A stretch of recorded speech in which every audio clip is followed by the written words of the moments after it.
Jose Miguelek urtekaria martxan jarri zuenean, bere hitzetan esaten du, Euskal Jakintza herrikoia ikertzea eta arazo psikologikoak eta kultur historikoak aztertzea zuela helburu.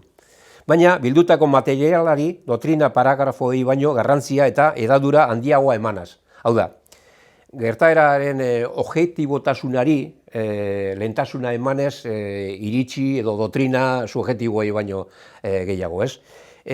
Baina esaten du baita, guzti hori etorkizunean euskal historia eta kulturari buruzko ikerketa zientifikoaren oinarri izan daiten.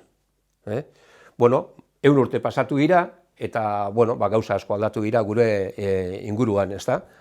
Eta esate baterako badaukagu lan guzti horren ondorioz eskuratutako korpus hori, aipatutako korpus hori, badaukagu unibertsitatean ere prestatutako ikertzaile X-teak ere, badaukagu azterketa zientifikoak egiteko beste azpiegitura eta baldintza batzuk ere, eta uste dugu momentu egokia dela, urrats kualitatibo bat emanez, pixka bat kultur errealitateak ikuspuntu berrietatik begiratzea eta aztertzea. Eta beti ere, Euskal Folklore proiektuaren oinarrizko bere xedei eta helburuei uko egin gabe. Hori izan da, nahi izan dugun, planteatu dugun urrats kualitatiboa, beti ere, aztertu eta ebaluatu beharko dena aurrera jarraitzeko bide horretatik edo zuzenketak sartzeko helburuarekin.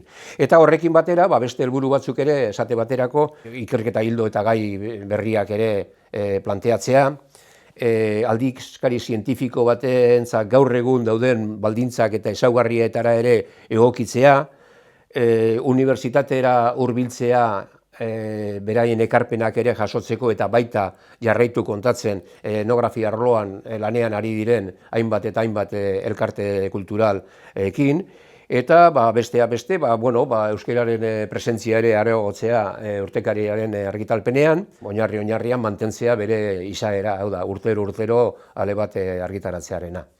Hori da, momentu honetan, bide horretan ari gara.